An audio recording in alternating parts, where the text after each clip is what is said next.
Welcome to Going the Extra Mile, a podcast brought to you by Newleaf Training and Development. Each edition is sure to lift your spirit and encourage you in today's working world. Enjoy! Fatherly lessons. Early this morning on the day after Father's Day, I'm scouring the pages on the wonderful World Wide Web called Facebook, and I came across a short video about my friend Nate. Nate is my neighbour, a man of faith, married with 5 children. Yes, 5 children. Nate's wife, Katie, put together a video of their children who range in ages from 1 to 15. On the short video, each of the children gave their testimony about why they love their dad. It was a Father's Day gift from them to him. What I heard in those precious 5 minutes made me clearly see the correlation between being a good parent and being a good leader.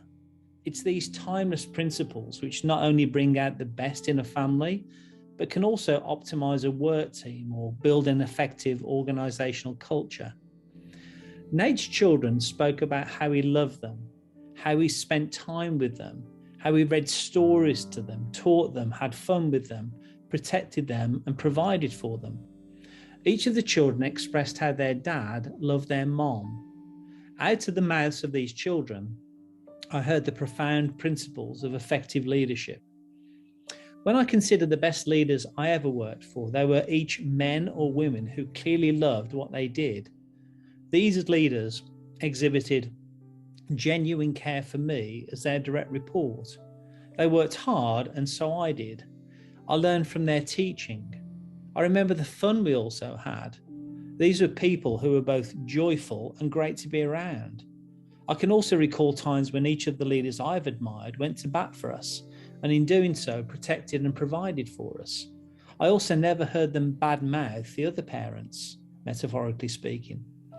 Just as Nate is a man of faith, I also got the sense as I look back that each of these leaders held themselves to a higher standard than a mere board of directors. They understood the noble, honourable duty of being a leader. Conversely, I'm presently reading a book about the spectacular rise and scandalous fall of Enron. I'm only partway through the book, but I'm scratching my head on 2 reoccurring questions I have while reading. The first question I'm asking myself is, how much money is enough money? The reward packages some of these deceptive leaders at Enron were receiving were astronomical and way beyond what one individual would need or use in 20 lifetimes, let alone one. But still, they always seemed to have wanted more. It was their greed and selfishness that drove them on. Conversely, I don't think I've ever heard Nate talk about money, although I'm sure it's a big burden he carries in his commitments to his wife and 5 dear children. Likewise, when I think of great leaders I've known, I've never got the sense they were chasing the almighty dollar or the sterling pound. The second question I'm asking myself upon reading the Enron story is, I wonder what their ex-colleagues think of them now. See, the book is peppered with stories of cloak and dagger interludes and people saying one thing and doing something else. A lack of integrity abounded. It really was dog eat dog.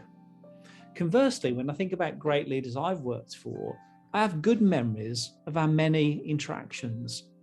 Relating this to the role of a father, I always think one of the best testimonies of our parenting is the memories the children have.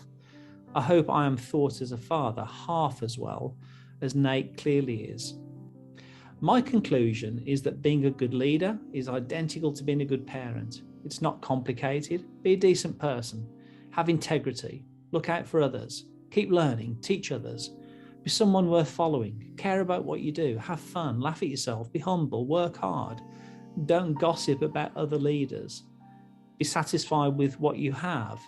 Don't chase the mirage of money. Well, thanks, Nate, for the leadership lessons I'm reminded of because of how you love and lead your family. I hope you found that short story useful, and if you did, feel free to rate, review, and share this podcast. We'll be back next week with another episode, and we also invite you to check out our other weekly podcast, Take 5, an inspiring interview with a leader worth listening to. Bye for now.